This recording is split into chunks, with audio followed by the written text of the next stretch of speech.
Hello everyone, happy Friday. Welcome back to Rule the Roost podcast.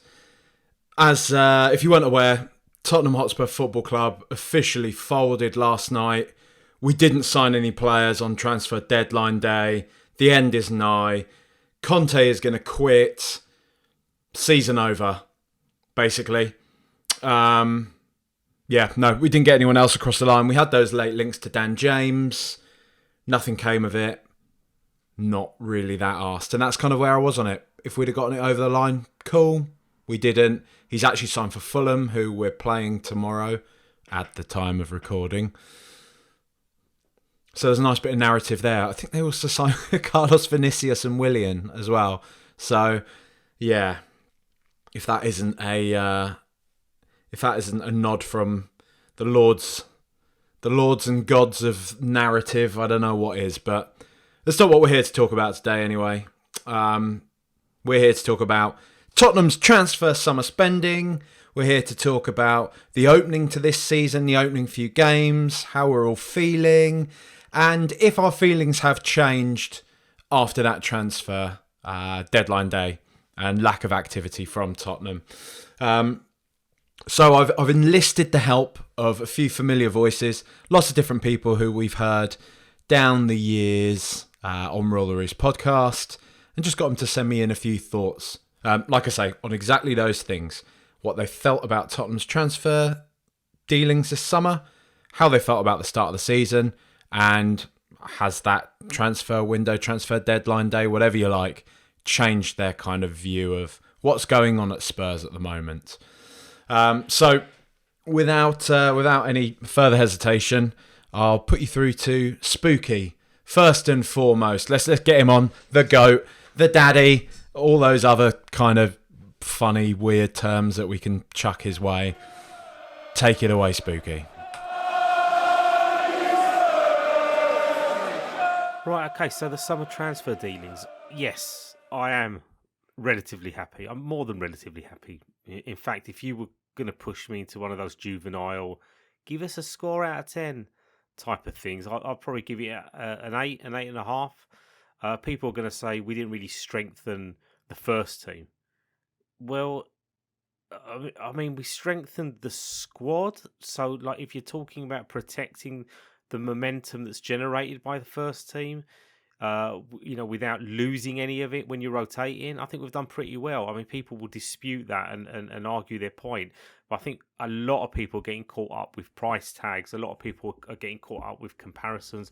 A lot of people are just forgetting that we signed Bentancur and Kulusevski last January, and they came in at January and had a massive influence, and now they've got a pre-season under Conte along with everyone else that's been signed, and only Perisic really has been starting games, and Richarlison and Basuma obviously not so much, even though Richarlison's had an influence. The point being, it's taken a bit of time to bed these players in. But when you look at the squad, yeah, it's bolstered. There's more depth. There are more options. Perhaps we're lacking an extra dimension. Perhaps we should have bought an attacking midfielder. But I'm kind of in this position with Spurs where I think we've got so much of it right off the pitch. None of it's been performative. We are not scattergun approaching transfers anymore. We profiled the players we wanted.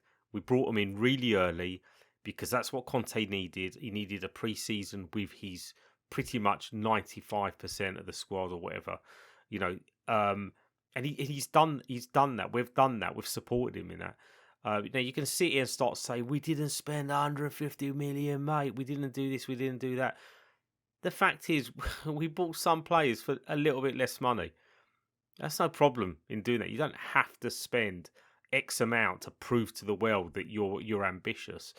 And, and if you look at Richarlison, we actually went out and spent extra dough on someone that we actually needed. Whereas in the past, we've never really done that. We've never really pulled the trigger on a backup, a rotatable striker. We've never done that before. So Spurs have changed that mentality from the backroom staff, the scouting, the profiling. making sure that they're getting players in that that are fit for purpose. And obviously, it's over to Antonio now to bed them in and work out how to rotate with the whole congestion that's going to start ruining several fixtures, no doubt, when we're having to play a game every 3 days. Which is going to turn us into dizzy motherfuckers just in terms of the fan base. I don't think we're built for this, but there you go. That's a different discussion. But so yes, I'm chuffed with the dealings. I'm happy with the players that we brought in.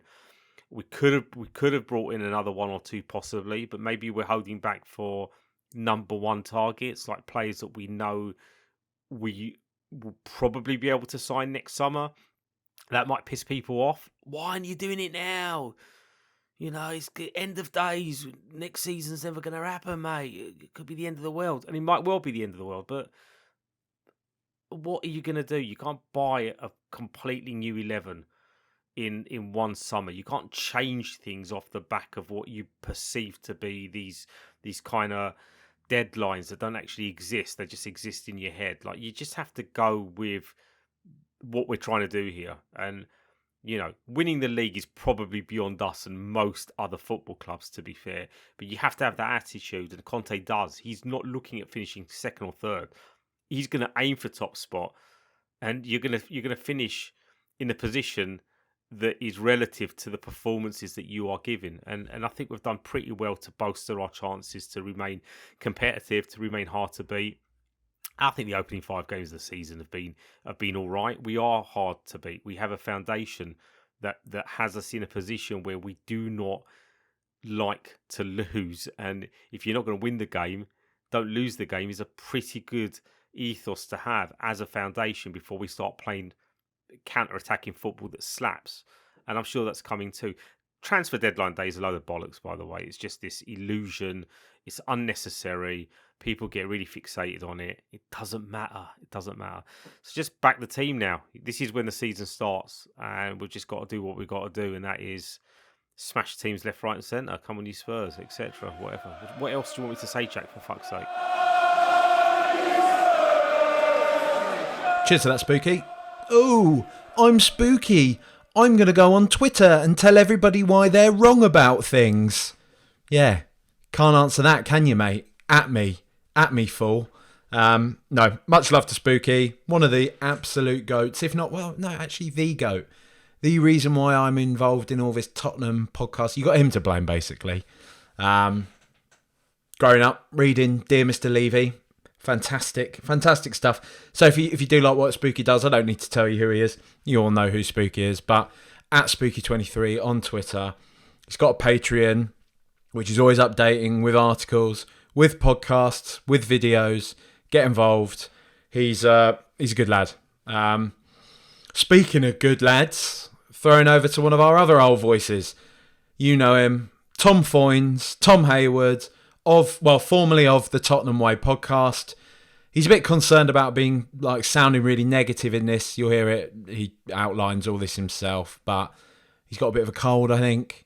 He's got a new infant child at home. Congratulations, Tom. Thanks for giving us your time to do this. I know you are not getting much sleep or just much time at all whatsoever anymore. So much love. I'm sure everybody will be happy to hear your voice. So let's go to you now and I'll stop talking. Yeah, should probably caveat that any opinion I have is likely to be even more miserable than normal because I've got a cold, which is just the worst news possible, and I've had about 5 or 6 hours sleep over the last 2 days. So please caveat all miserable Spurs opinions with that fact. I think we've been talking about it, haven't we? On paper, if by the end of the last season you'd have put a list of names in front of me of saying these are the players that we're going to sign or be included in our summer business, and it had Richarlison and Bissouma and Perisic especially on that list, you'd be really, really happy with that. And I am really, really happy with that. Those are really significant signings that are really sensible for Spurs. You know, they are Premier League proven, which I think has been missing from our business for a few years. They're really sensible. They didn't cost the earth. Richarlison was expensive, but he's 25, all Brazil international, starting Brazil forward. Scored loads of goals in a really bad Everton team. So it's really good business in my opinion. But I think the way that I'm looking at this is in kind of purely in numbers, and just the sort of landscape of how this season looks, and the schedule, and the World Cup in over Christmas, and the fact that we're in 4 competitions again. Our form under Conte really only picked up when he had a full week to work with the squad. We were very patchy before that time in around sort of February, and then from March onwards we had 1 game a week, um, no other commitments, no other competitions, and we just flew, and our form took us through to finish above Arsenal and get to 4. But this season is going to be really different. And if you look at the end of last season, Conte had like 9 players that he trusted fully. Lloris, Dyer, Romero, Højbjerg, Skip, although he was injured, Bentancur, Kulusevski, Kane, and Son, which is 9 players. And then you had kind of on the fence of Lucas Moura, Sessegnon, Davis maybe as well, which takes you to 12. And then if you look at the players we've brought in of the summer business we've done, Richarlison, Bissouma, and Perisic, takes you up to 15. Call it 16 with Fraser Forster as well as the sub keeper. But 16 players for 4 competitions, one of those being the Champions League, is where I have some concerns. And it's a truncated season already. It started early. There's going to be this big winter break with a World Cup in between, and the other players we've brought in, Spence, Sarr, and Longley. It's a bit pot luck with those guys, and if you look at the Brian Hill being left behind, if you like, from the summer business of the outgoings that were expected, I don't really think Conte rates him all that much. And so with those players, it's all pretty much a completely unknown contribution. And then what you've got left there is the likes of Sanchez and Emerson, who really you feel as if Conte is just putting up with until something better comes along. And maybe that will be one of the young players. Maybe that will be Jed Spence. But with Romero injured and in his 3rd injury spell since he joined us like a year ago, you do think that Sanchez is probably going to be brought in a lot more than we'd maybe wanted to necessarily. So, it's slightly concerning that we're going to be attacking a new season and a really busy season with quite a small squad. In terms of how we've started, it's difficult.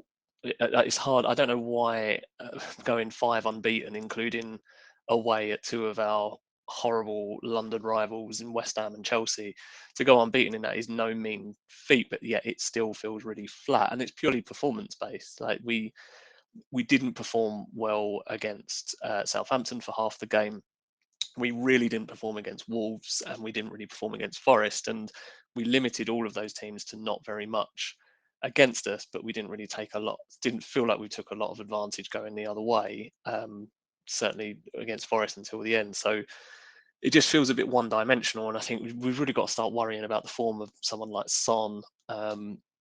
Kane, again, the stats show that he's got 4 goals in the start of the season, which is probably better than he's had for the last 2 or 3 seasons, to be honest. But he doesn't feel as if he's on form, and the tactics just seems to be to bypass the midfield completely, hit Kane early, and then just kind of hope that Kulusevski or Son can do something. And as I say, Son is just completely off the boil. So it's slightly worrying, and you really think that the only real change that we've got to make up top, that again Conte would fully trust, is Richarlison. He's not really throwing Lucas Moura into things, apart from when he's a sub right wing back. And as I say, Brian Hill doesn't seem to be setting the world alight, and I don't think Conte is a massive fan. So we've only got one real change that we can make, and I think in an ideal world that Richarlison switch in our front 3 would be around rotation and resting people rather than dropping players because of their poor form. So it is slightly worrying, and it's just a reminder that we've come a long way since this time last year. This time last year we'd gone 3 unbeaten under Nuno, but again the football wasn't great, and then the season just collapsed after that. And so we are significantly further along in our development than that point, and Conte has done some really good business and some good work with the squad as it is. But if you were asking him to be completely honest, gun to head, I think he'd probably say he's only about 70-80% happy with how the window's gone, and really that's probably where I am with it as well. Who knows? We'll probably go and smash Fulham and get our annual fraggy win away at City, and then everything looks a lot better. But I don't know. I'm slightly concerned that we've got a very tough next couple of months coming up before the World Cup, and then after Christmas, hey, we'll just have to see where we are. So, yeah, Filippo Berio. Cheers, Tom. Good to hear your voice, mate. Yeah, there you have it. Tom Fowens. He signed off his little piece there by saying Filippo Berio. And I know that's because he has been tormenting his wife with the Filippo Berio olive oil television advert. I don't know if any of you have seen it, but you can actually find a 10-hour loop of the tune on YouTube. Can't remember what the classic is from. It's from an opera, but they've reappropriated it or appropriated it to sell their olive oil, which is Filippo Berio, Filippo Berio, Filippo Berio, Filippo Berio, Filippo Berio, Filippo Berio, Filippo Berio olive oil. Which is a bit of a tongue twister, but I've managed to master that because Tom has infected my brain with that. So I'm just passing it along, basically. I don't know why I'm talking about this now. This is a Tottenham Hotspur podcast, isn't it? This is a Tottenham Hotspur transfer deadline day, apocalyptic, it's all over, podcast. Who should we go to next? We've had lots of good. I'll tell you what. Let's go to Phil, my good old mucker Phil. Let's see what Phil's got to say about all this, shall we? Take it away, bruv. I don't really understand the consternation about our transfer dealings, to be honest. I mean, yes, day before the window closed, we had a dodgy result against West Ham, but if you look at it, we did some really, really good business early on, which negated the need to do any panic buys. Yeah, our midfield got itself into a bit of a predicament on the Wednesday game against West Ham. I think that was just a few things going wrong at the same time. Bentancur not being available, even though he was fit, but obviously he had the concussion protocols. Skip coming back but having not played any minutes, and then Bissouma having a bit of a strange, if not, let's be honest, terrible game. We wouldn't necessarily be that worried about certainly the kind of the midfield area. What was the only transfer that we were discussing or that was being discussed? Another winger coming in. I don't think that's a priority area. Yeah, if Brian Keel's not going to play any minutes, we could have probably upgraded there to someone that might have an impact, but we're talking about minimal playing time. Players like Dan James mentioned, who would probably be an upgrade because he's got Premier League experience, but let's be honest, he's not a game changer for us. And so as much as we didn't do any business and, people get kind of caught up in the deadline day nonsense, we're fine. If you look at other clubs, other clubs have made signings, but I think that our squad is the most balanced and we've got cover in all areas. Again, talking about central defence, Davinson Sanchez, he has proved himself to be a decent backup. I mean, again, he does get targeted. He won't be playing most of the games. Romero will be back. Everywhere else, we seem to be quite fine. We've made 7 signings, 6 of whom are in the squad. Udoji's gone back on loan. Can't really see any holes in our squad, to be honest. We've got cover in wing positions. We've got cover in central midfield. We talk about, it'd be good to have a more attacking midfield option, but it's not really how Conte plays, so I can understand why that area wasn't given much focus in terms of getting someone in. Plus, would we have been able to get a quality player in who knows that his position isn't part of the manager's preferred system? You know, we've got to take these things into consideration. So it's understandable why we've kind of stuck to our guns and what we've already got. If we won against West Ham, let's say Bissouma had a good game, I don't think anyone would have expected him to have such a bad game as he did. We wouldn't be talking about needing players in that area. We would be talking about, well, who starts over him or Bentancur against Fulham. So, you know, it's about perspective. So in short, I'm extremely happy. Certainly that we did our transfer dealings early and didn't wait until the last minute. That's what us fans have been crying out for, and we got that. I don't think that we can now sort of start trying to pick holes just because we didn't sign Dan James or, God forbid, Adama Traore, who, you know, might have given us an extra bit of spark, but we then would have been stuck with him. You know, these just because people wanted a signing doesn't mean that we should go out and sign people just to scratch that itch.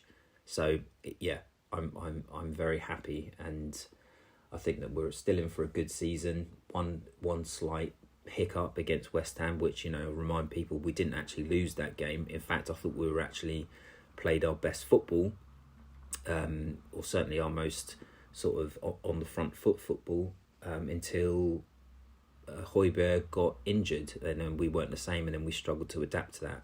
You know, that's not solved by transfers. That's solved by tactical changes in the game. But yeah, I'm definitely on the happy side of things.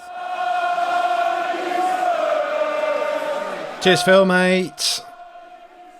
Phil isn't on Twitter anymore. He was good value on Twitter, but he can't be asked for it anymore. So whatever, you know. What a norm. Living in the real world, talking to people properly. Pah, not for me. You know what? As I'm editing this, I'm already so fucking tired of those little "Come on, you Spurs" intermission bits in between. But I've done quite a few of them now that I can't be asked to really go back and find something else and redo it. So you're stuck with it. So just if you are getting tired of that, just know that you're not alone in that. It was one of those things, you know, I started this, I thought that would be good. And, yeah. Maybe it's just because I'm listening to it so often in close succession. Maybe it'll be right paced over the course of an entire podcast. I don't know. That video also, just to, if anybody is listening, it's from someone called Roland Skemmer, entitled "Come on, you Spurs!" on YouTube, and it was taken as Tottenham Hotspur played the New York Red Bulls on the 31st. You put the days before the months, yeah, Americans, all right. It's called English, yeah. You put the 31st before the 7, but then the 12 of the year stays in the same place. So 10-year-old video now. Let's hear what somebody else has got to say. Let's cut across to my other old mucker, Conor Mummery, the Daily Mirror's Conor Mummery. Makes him sound more official and everything. He is official. He's a busy and important guy, all right? And I'm leveraging, I'm riding his coattails, as I am all these people, to make myself look better, all right? That's just how it goes. That's just the way it goes, all right? Connor, go on. Let's see your takes, mate.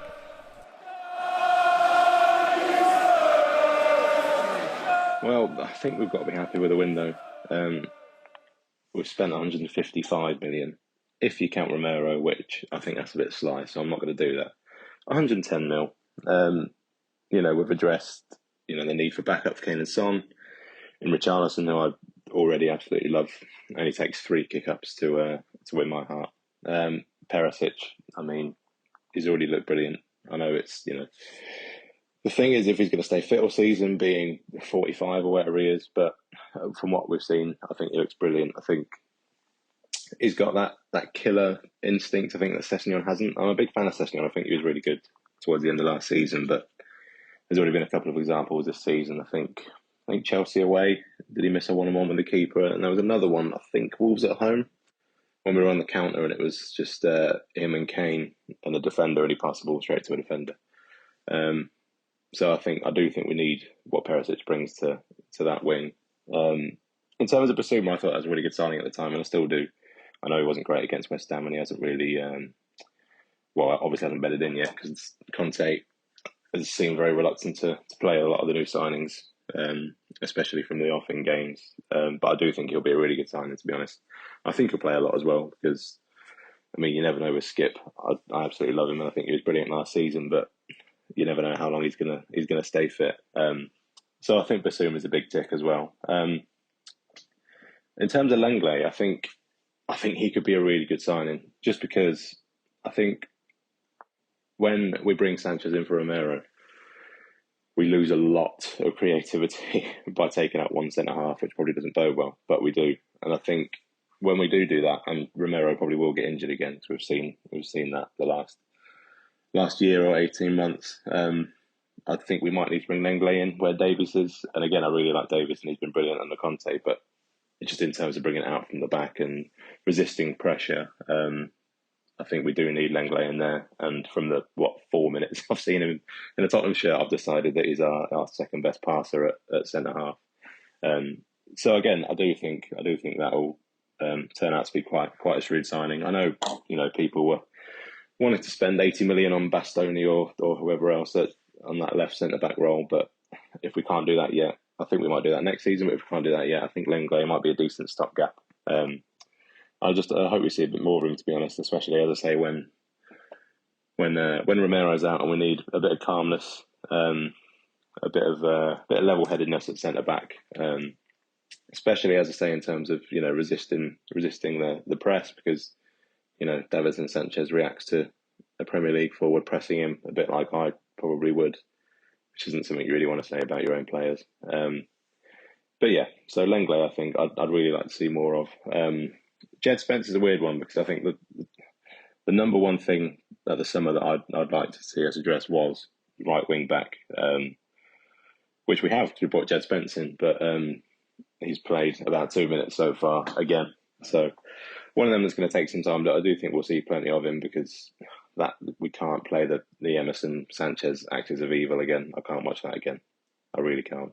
I do hope we'll see a lot of Jed Spence, because I think he's much more what you'd expect from a Conte wing back than Emerson Royale. So I think Conte said he's playing the old players, as he put it, early on until the new heads are bedded in and brainwashed. But yeah, I think Jed Spence is really, really exciting. I think we'll see more of him. In terms of outgoings, I think it's pretty much what we expected. I mean, I personally probably would have rather have kept Bergwijn than Lucas, just because I think he's more of an attacking threat, he's more unpredictable, especially bringing him off the bench, as we saw at Leicester last season. But we're not going to turn down 30 million for someone who barely plays, are we? And he was obviously desperate to play, whereas Lucas seems pretty happy, being a bit of a cheerleader and being a bit of a legend for Amsterdam. And fucking, fair play. I wouldn't care if he never played for us again after Amsterdam. I still love him. The only thing, nobody else really seems to care, but I really like Joe Rodon, and I would quite happily have kept him to deputise for that middle of the three role that Dyer plays, because I don't really know who we're going to bring in and who's going to do that well when Dyer isn't playing, and we're going to have the 100 games this season, and Dyer can't play all of them. So I think he might have been quite wise to keep on. But if again, if that's someone who was pushing out because they really wanted to start every game, then fair enough. But I would quite happily have kept Joe Rodon. I really like him, to be honest. I know that's not widely held view among Tottenham fans, but it's mine, and it's right. I'm just quite happy to see Lo Celso and Ndombele go. I think everyone else is as well. I know we could only get them out on loan, and I can't see Napoli for one reason or another buying Ndombele for the 30 million option. But we'll see. The only thing I've seen of him so far is giving away a penalty and scoring against a team that I can't spell. But I hope it does. I hope it does work out for him, and I hope they do take the option up. But I have a feeling we'll be seeing him again next summer. And Harry Winks. I mean, I absolutely loved him when it was all going well under Pochettino. It's a bit similar to Dele Alli in the way that when Tottenham seemed to fall off and when it all seemed to go wrong, the trajectory of those two players' careers seemed to do the same. I think they're certainly confidence players. I think they're players that if you put in a good team that's thriving and performing, and more often than not batting teams as we were under Pochettino for those couple of years, I think he'd be absolutely sound. But yeah, he seems to have been quite easily overtaken by Oliver Skip. So it's sad to see him go, but I think it was certainly the right time. And Sampdoria is a pretty fucking cool move, isn't it? To be fair. So yeah, I think overall I'm pretty happy with a window. In terms of the start of the season, you can't really argue with the points tally from the games we've played. It has been a bit turgid at times, but the results have been there, so we can't really complain. I'm hoping we're just sort of getting going, and once people have bedded in, it will be a bit easier on the eye. But you really can't complain with our points total so far.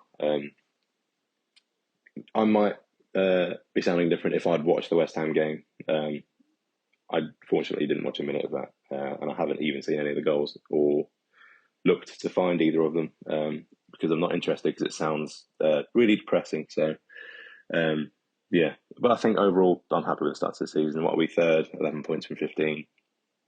You can't really complain, especially when you compare where we were at this point last season after the initial,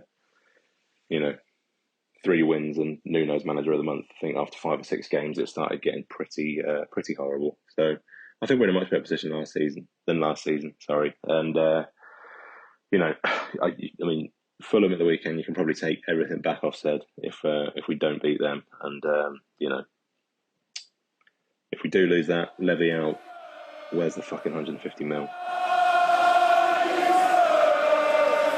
Look, Connor, right? Of course you got to fucking count Romero. Just because I bought something on Klarna, right, doesn't mean I'm still not paying it off now, all the time. That fucking bicycle I bought a couple of months ago, thinking, that's all right, 50 quid a month, across 12 months, that's all right, it's not too bad. I still miss that fucking 50 quid every month, mate, right? 50 mil coming out just because we got fucking Romero on loan before. You're lucky I'm not calling him Royale. Wait, hang on. Yeah, Romero. Just because we got him on loan, right, a year ago, doesn't mean we didn't pay for him in this window. Okay? I stand by that one. Money doesn't just come from nowhere, does it? We've got what is it the Tories always used to say? A magical money tree. Do we, mate? All right? Cheers, Con. Thanks a lot, mate. See you in a European town square soon with a stein. Ooh, I drink.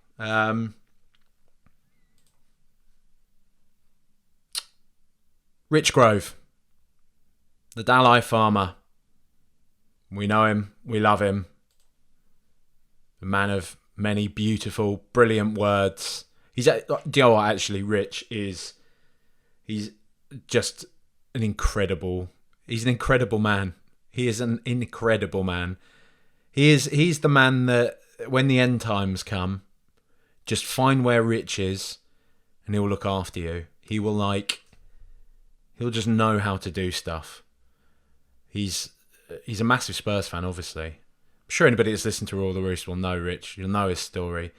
He's a historian. He's an archaeologist. He is just an absolute genius of a man. I think I love him. I think I love you, Rich. Let's just hear what you got to say about Tottenham this time, though.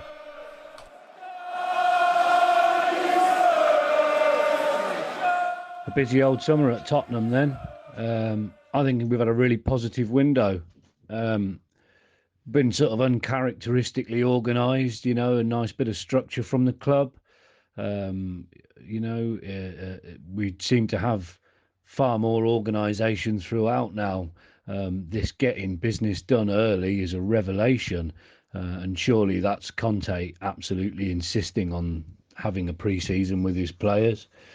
I'm really pleased with everybody that we've brought in. Some of the players, obviously, sort of short-term fixes or stop gaps for longer-term solutions. Players like Fraser Forster and Perisic, largely because of their age, even though they're still, very capable players and probably have a reasonable time left in their legs. I'm assuming that we're working on younger, longer term plans and that they're just solving a problem for now.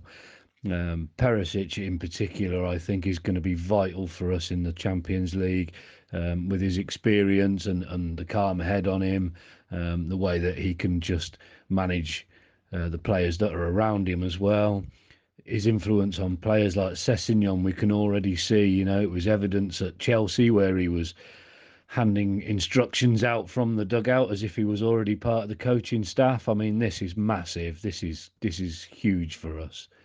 I think Basuma in particular is a great addition, but of course this week it's shown us that he'll be targeted for easy cards, very much like we do when we play Palace and they have Zaha on the pitch. Or Zaha. They have to work on his mentality as well as his game.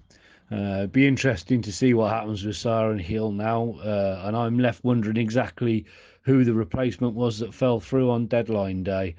I mean, that said, I didn't expect any deadline day incomings really, so it was a bit of a surprise to hear all that.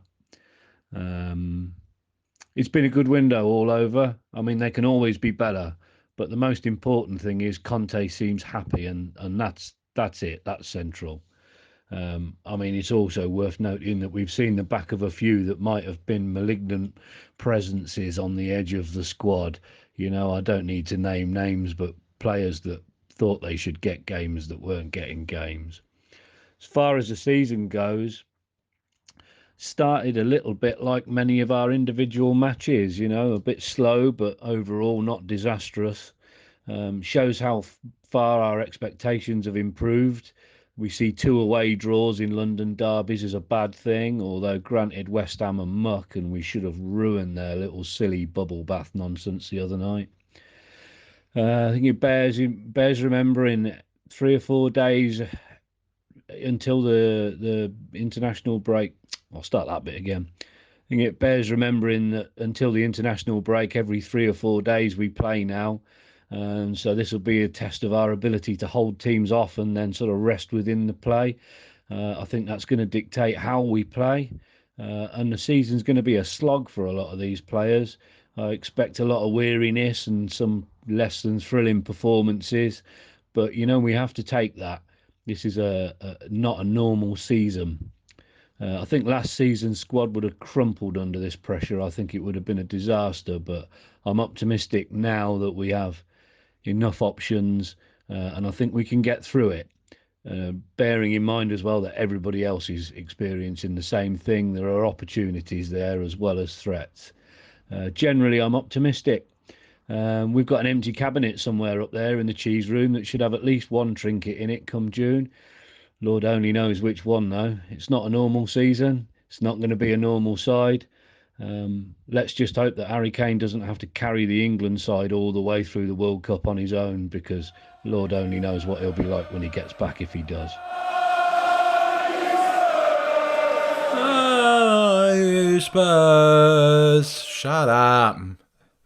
Sorry, I've already moaned about that. Cheers, Rich. Much love.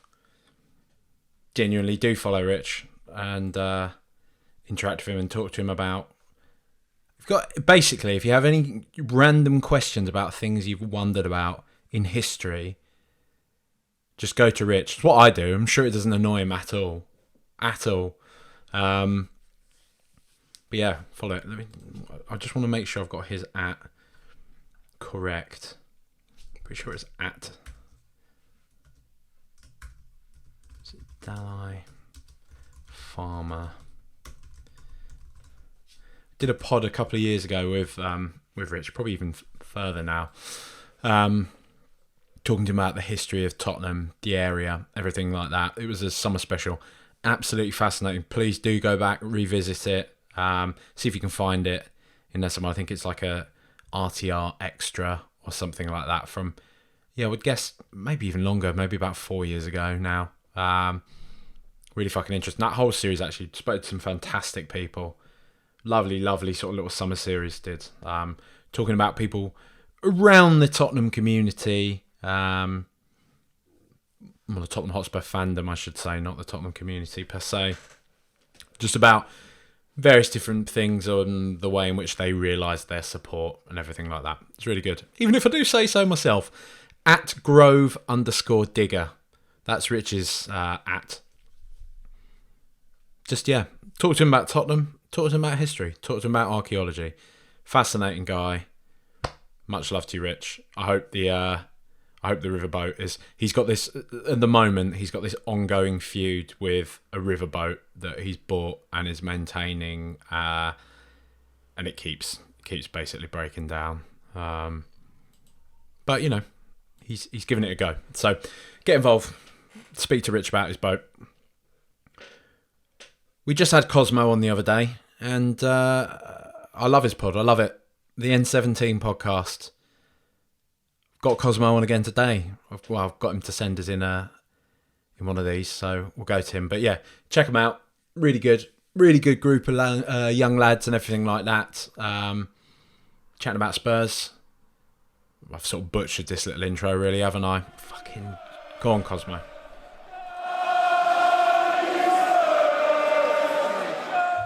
We were chatting about this a little bit on the pod, and I think the general consensus was that this window's been about 6 out of 10, which might sound a little bit negative right now, but I think whether that number goes up or down, it depends on a couple of things.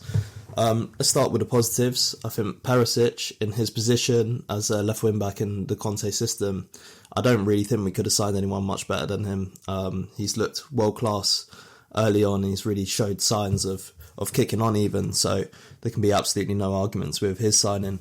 Richarlison as well on his way to being a sort of, I would say cult legend, but potentially more than a cult legend, because he's not only working his way into our hearts, but he also looks like a quality player. Basuma as well, I have no doubts that he's going to kick on. Obviously had a bit of a tricky start against West Ham, but I do think even within that tricky start, he showed signs of promise. There was a couple times where the ball was given to him and he just looked to switch it out to the wing-back first time. And I think that's something that we really have missed. As his confidence dropped a little bit, he'd stopped doing that.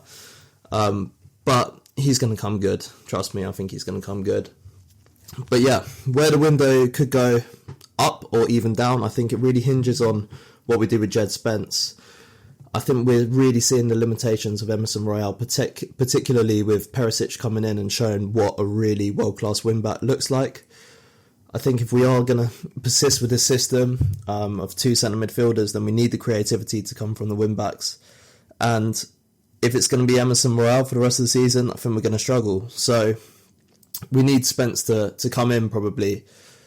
And if he doesn't, I think we've essentially kind of left that position a bit unaddressed. That's a position that we know we've needed to address pretty much since when Conte came in, and the whole of the January transfer window last season was dominated by looking for a right wing back. So if we've kind of only signed someone for the future there and not really upgraded on it, I think that's going to be a problem. The other issue, I think, issue's a bit strong, but I think we saw that left centre back was a priority for Tottenham at the start of the window, and we were linked with some really quality players in Bastoni and Gvardiol.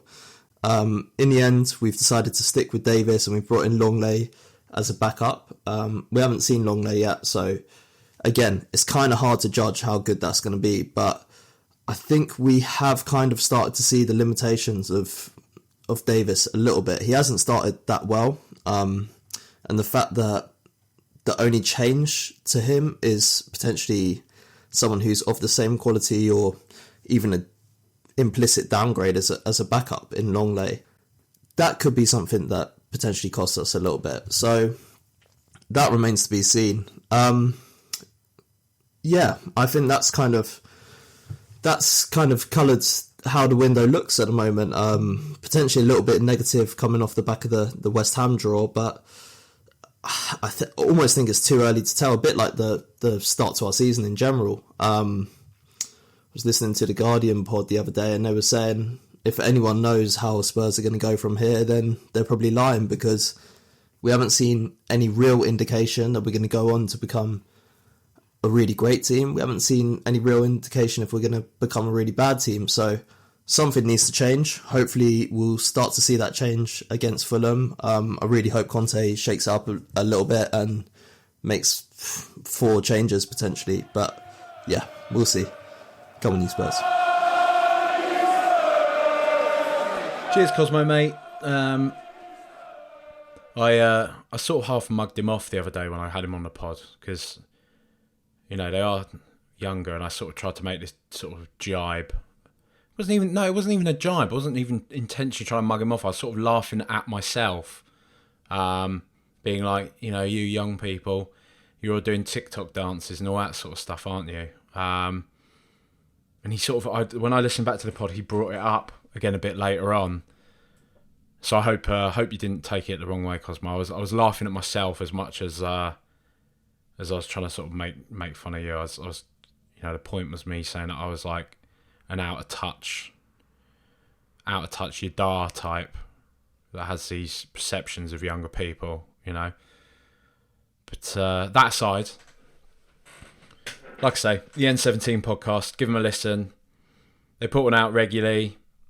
Good panel of lads, good chat. They did one directly after their West Ham game the other day, which they kept talking about. They're worried it was too negative. I didn't think it was, but maybe I was, you know, just aligned with them, nodding along negatively.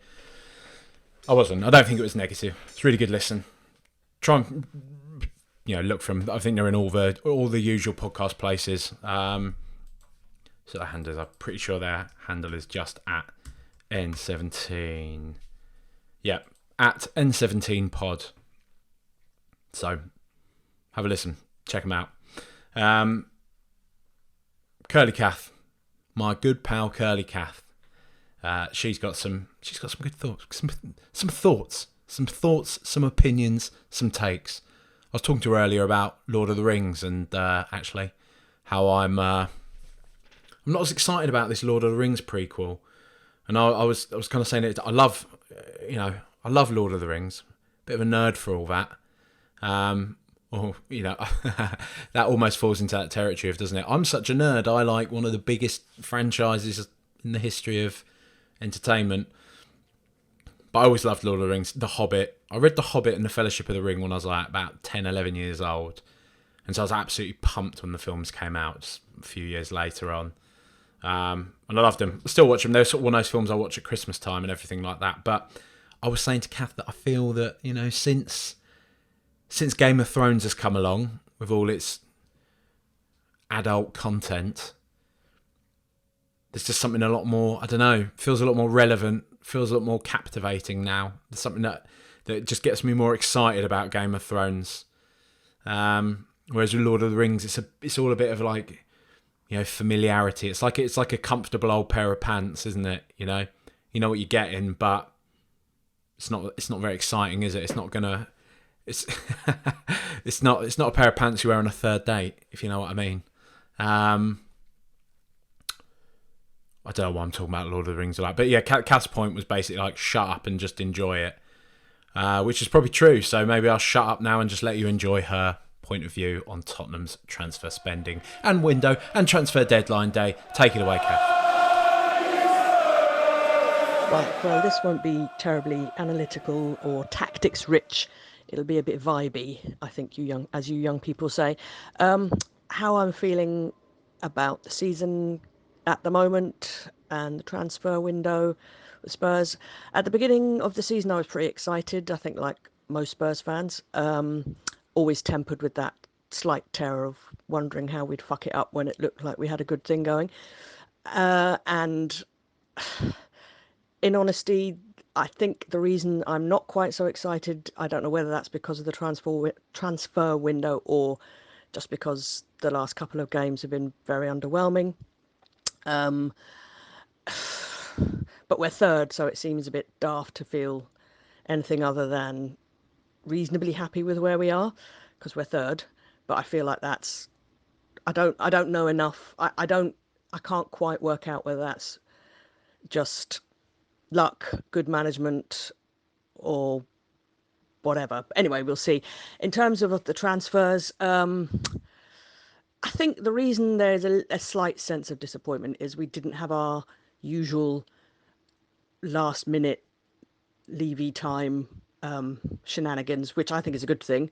It's quite nice. I didn't even really notice that it was transfer deadline day yesterday, to be honest, because we did all our business fairly early, obviously, and I think having some of the players that we got in have clearly strengthened the squad, so I don't really understand why people would be disappointed with that, since that's what we've needed to do for years.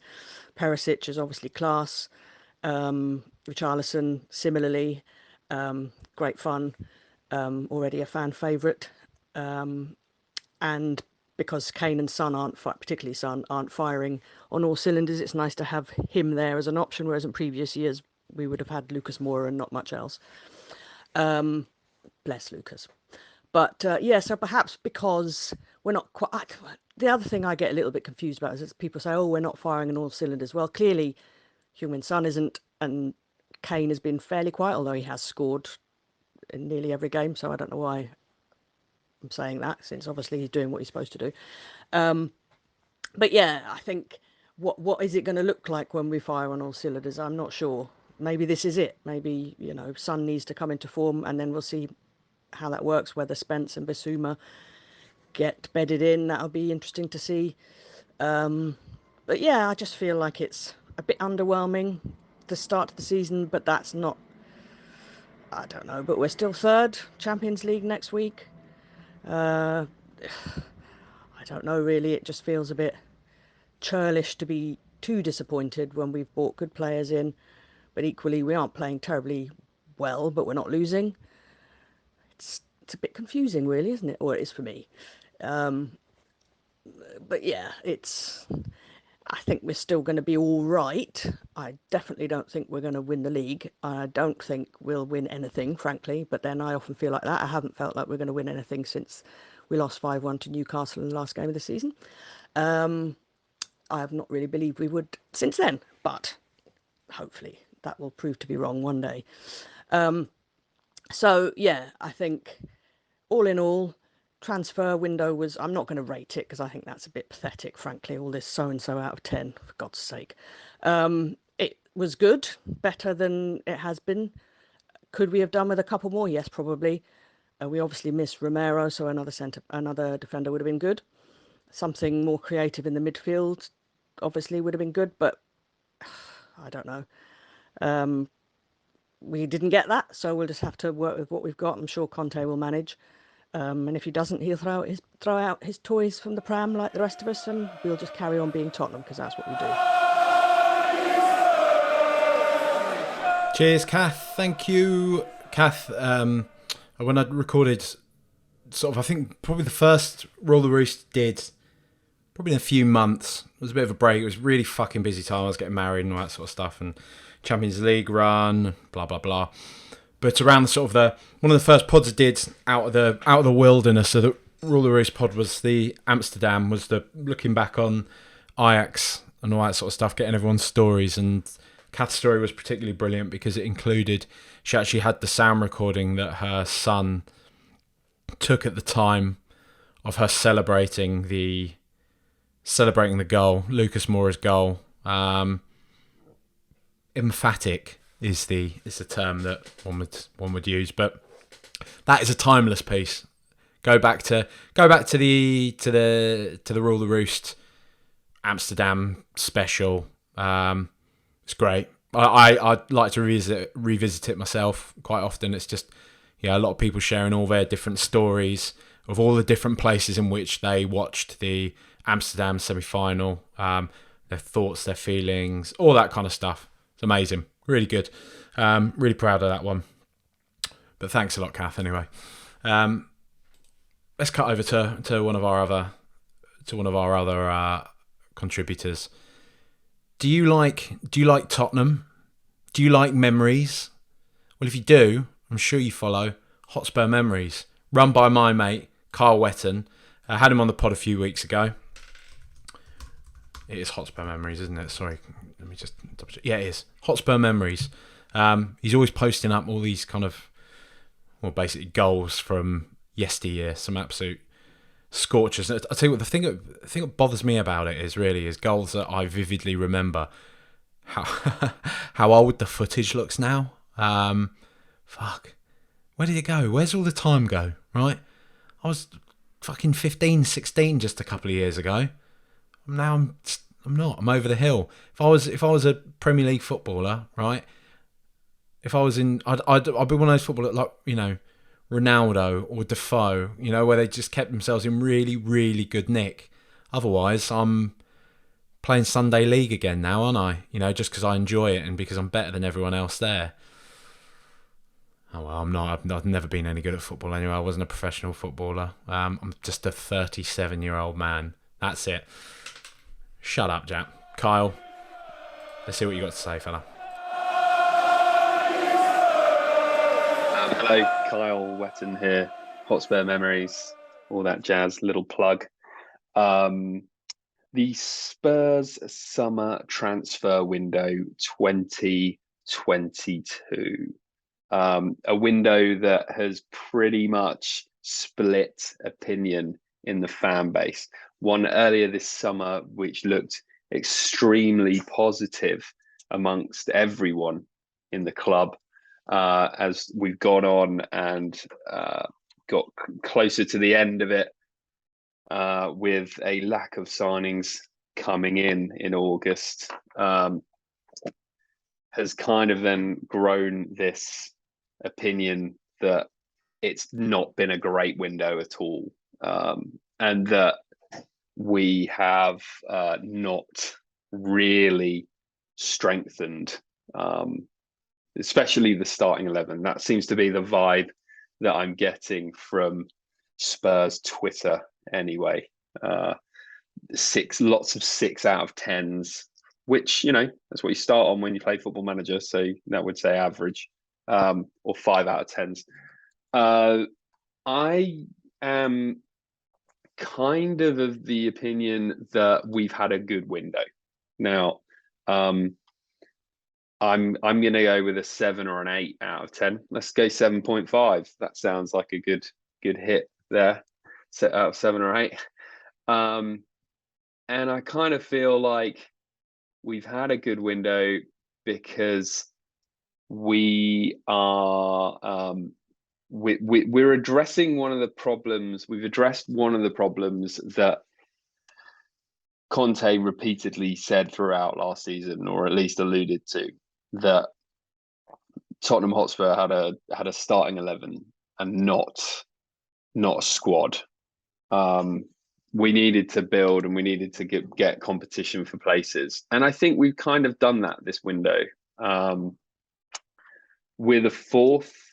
So, and for people that are saying, like, you know, spend some fucking money, never get your wallet out or anything like that, you know, and where's this 150 million cash injection? We're the fourth highest spenders of the window. We only behind West Ham, I know that will raise a few eyebrows. West Ham, Man United, and obviously Chelsea have spent over £250 million in the window. I don't think that is too bad. And I know one of those signings, like 45, a good chunk of that is probably is on Christian Romero. But if we didn't do that, then that would have been silly, right? Yeah, we're starting to build a squad, and if you take all of the other clubs out of context, you know, take out the mob down the road, take out Chelsea, you know, take everybody out, and just focus on Spurs, focus on Tottenham and what we've done. We're building. We've built a squad. I think we're starting to build a squad, and I know we've not the first 5 games of the season. We're not seeing a lot of those new signings come in and start those games, but to throw everybody in immediately that would be just madness, because there's no continuity there. They've not played in the Conte system before. They need to learn the ways, train. Signings under Pochettino never came straight in, and we gave them as much time. And I think that's got to be the same case here, and even more so if they're going to learn the patterns and the way and get some of that fluidity back that we saw towards the end of last season. Yeah, I think a 7.5 is fair. If we go through the signing, if you go through the signings, Perisic is instantly upgrading the starting 11. Richarlison is a signing that finally gives us the option to rotate players like Kane and Son, which we've never had really. We've got, so they're two players that you could instantly look at and say, right, they could be starters, especially the way that Richarlison's cameos have been and how exciting Perisic looks. They're two massive players that we've signed there. And then we've got Bissouma. Okay, he is. Look, we've all seen what he did at Brighton, and he was a fantastic player there. It may not have had the chance yet, and Wednesday may have looked a little bit nervy, but I'm sure he will settle, he will grow, and he could easily come in again and improve the starting 11. Spence, one for the future. Destiny, one for the future. Longley, time will tell. We don't know, but he's going to get game time. It's guaranteed. There's so many games. We've all seen the fixture list. These players will come in, and I think, and I'm going to stick my neck out over time, that I think we'll have had a good window. Yes, there have been two problem areas that have not been addressed. Glaring problem areas really, like a ready-made right wing back to come in and do what Perisic has done has not happened. But that also devil's advocate, that also gives us time and space and room for Jed Spence to learn and grow and hopefully come in and address that throughout the season. And the creative midfielder, yeah, I did want to see that. I'm not going to lie. I wanted to see a plan B for when things possibly don't go according to plan, and just to be able to change shape and break teams down or whatnot. And that hasn't happened. Now, also, I would, as I say, I would have liked to have seen them come in, but what were the options? I mean, yes, Christian Eriksen probably was one option. For one reason or another, we didn't bite and we didn't go for that. But other than him, who was out there that we think we could have got and we would have spent the money on to fill that void?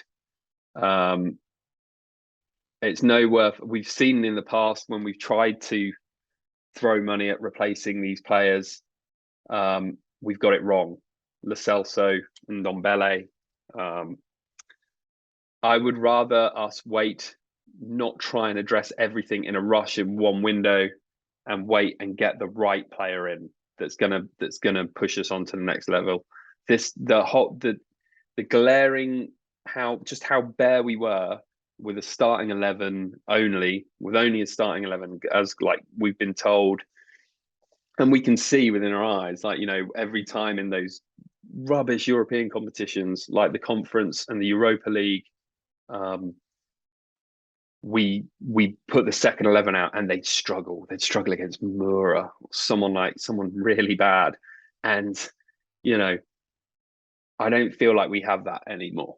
I feel like we've now built a squad, and that has been the major positive out of this, that I feel like we do have players that can come in. Whereas, before, your Ndombele's, your Lo Celso's just weren't up to it. So yeah, I'm gonna go. I'm gonna go. Stay positive, and who knows? Time will tell. Time will tell. I'd say Chelsea have spent over £250 million, and who knows if their signings will work out? That might be a huge waste of money. Aubameyang might only do his usual start well for 6 months and then tail off when he doesn't want to turn up for training. Koulibaly has got old legs. Who knows? Like, time will tell. Let's see how the season goes. Stay calm. We're third in the league, and we're not playing well. So this isn't Nuno. This isn't Jose. We went through spells like this last season. Sooner or later, we're going to start clicking. Sonny's going to start scoring goals, and we're already have a good foundation to then build. I'm still excited. Up the Spurs. And so the summer 22 window has slammed shut, and it looks like we've got everything that we'd hoped and dreamed for at the beginning of the window, but it is a bit front-loaded. That's probably led to a little bit of unrest with the fans. We would have liked to have seen a James Maddison or perhaps dare I say, a Paqueta-like figure come in and provide some creativity for the guys up front, but yeah, it's what it is. I think the front-loaded nature of the windows probably warped the perception of what a good window is. I think it was a solid one. Probably, if I was to give it a number, it'd be a 7 out of 10 because we didn't quite get the world-class right back that we probably did need. Hopefully, Jed Spence can develop into that under the tutelage of Conte. Yeah, and I think we've got some fantastic additions in the guise of Perisic and Basuma and of course Richie, and yeah, so I think we'll be doing very well in the future. I think it's going to take a little bit of time to gel first, though. And obviously, looking across the road at Arsenal, it's a little bit annoying watching them win all of those games. But I think. If Conte gets his way, we'll start to gel sooner, hopefully, rather than later, and all of the pieces will start to fit together a bit better. Good to see Skippy coming back as well. Seen him running about on the grass again. Looks great. Yeah, and we got Bentancur's shaken off his concussion from the other day, controversial one. But yeah, it's been a decent window for me. Over to you. And so we have it. That's the end of the Rule the Roost transfer deadline day special. Hope you've enjoyed it. Sort of mix it up a bit, you know. You've heard enough of my voice for the past couple of weeks. I haven't given you my take on the transfer window, so maybe you can have a bit of my voice now. There you go. I'll give you some now. Do you know what? I was starting to lose my arse. Not lose my arse. I could just feel myself getting a bit peeved yesterday. Seeing Arsenal kind of jump into action and maybe get Douglas Luiz across the line. They'd seen there was sort of, El Neni's out, Partey's whatever, a wrong and he's injured all the time. So there's going to be every potential they're going to have that sort of glaring hole in the centre of the park there, and they went out and tried to get Douglas Luiz. Didn't happen in the end, so it doesn't really fucking matter. But it just seemed annoying to me that we've kind of gone all summer without getting that right wing back. Even though we got Spence now, hopefully that means we're going to see more of Spence, because Emerson ain't it, just isn't. It's not it for me. And just more centre backs, but maybe we're going to see more of Longley. Conte's been talking about Longley again. I do think it's easy. The thing is, it is easy with this type of stuff, and I'm going to let myself off the hook. It's a frantic and sort of busy world, right? The news cycle does things to us, right? It fucks up our brains. We have, I heard something the other day. I read something. I didn't read it just the other day either. I read it years ago. That our brains have changed very little from when we sort of first evolved into humans. We're essentially running new updates constantly on prehistoric machines. And I do think our kind of our minds are all over the place at the moment, right? We're pushed from pillar to post between cost of living crises, between wars, between all these sort of various different things that are happening to us, these messages that are constantly pushed at us and thrown at us. It can fuck us up a bit. I do think it can, and in a smaller scale, and a maybe a less important in some ways way, we experience this with transfer deadlines, the frenzy and everything that it creates. I think there's very interesting schools of thought either way as to whether or not we should have windows. I mean, ultimately the point is that a team like Manchester City, if they get a bad injury and there's no transfer window, will just be able to continue to buy and to buy and to buy and to potentially unsettle other teams' top players throughout the course of a season. You know, if whoever, Gabriel Jesus, manages to continue scoring or something, what's to say Chelsea or Man City aren't just going to be like, well, you know, actually, let's unsettle him. Let's try and buy him halfway through the season, deprive Arsenal of him. That'd be quite funny, really, wouldn't it? But in terms of the transfer window, I was starting to, I just felt it, you know, I felt it in the pit of my stomach. I was like, it's just a bit annoying. It's a bit annoying that this Carrasco thing's not happened, that we're not getting something else across the line. One more thing, you know, Zeus on Twitter, he put something out about, like, you know, it'd be lovely to have one more Van der Vaart type thing here. And I was just thinking, Eden Hazard. Imagine that. Imagine if we just got Eden Hazard across the line. At least we know he'll never fucking score against us again. But that type of transfer, I was thinking, like, that'd just be a nice lift, wouldn't it? Getting someone random like that in from the left field, but also something that just makes sense. Oh, yeah. You know, he's not played at Real Madrid or whatever his big club is now. Not Eden Hazard had missed whatever player, this player X. Let's call them player X. They haven't been getting much game time, and then Spurs have just come in last minute, like fucking Leicester getting Marcelo. Did they get him in the end? Let's have a look. I'm not even sure if they got him. Did Leicester get Marcelo? Leicester City Marcelo. Doesn't seem to be. Just seemed to be. It was linked with a shot move, but you know, that type of thing. We could get someone like that across the line, but it didn't happen. And you know what? Now, the reason why I sort of went on that little kind of that little ramble about brains and about messages firing at us and us kind of getting pulled all over the place and our emotional states being kind of whipped up and everything, is that today I feel completely fine. I'm happy with the business we've done. It's not perfect. Like, yeah, I do still think there's things missing from the squad, missing from the team, but we have made quality additions. We've got some quality players there already. There's plenty to be hopeful about, plenty to be optimistic about. We definitely, I think whether it's conscious or subconscious, I think a lot of us are losing their asses because Arsenal are doing really well. But in our opening 5 fixtures, we've gone to Stamford Bridge and we've gone to whatever it is, not the Bowling anymore, is it the City of London Stadium or whatever, West Ham away. 2 fucking horrible fixtures. And they're out the way now and we didn't lose either of them. They haven't derailed any momentum like they usually do. They haven't cropped up at a time when we're really kind of, if we can win this one, we can stay ahead of Arsenal and there's only 3-4 games left to go. We've done that dance with West Ham. We've done that dance with Chelsea before. Both times. Leicester season and, well, yeah, both of them in the Leicester season. Played their absolute fucking hearts out to stop us winning the Premier League. We haven't got that problem at the moment. We don't have it. So, fuck knows. I'm not saying we're going to win the Premier League as a result of this, but those horrible, horrible games are out of the way now. And we've got a good squad. We've got a good team. We've got a great manager. Although, you know, he does need to maybe mix it up a bit at the moment. You know, it just seems to be that we completely bypass midfield, doesn't it? But whatever. At the moment, let's stick on the positive trend. We've got Fulham coming up this weekend.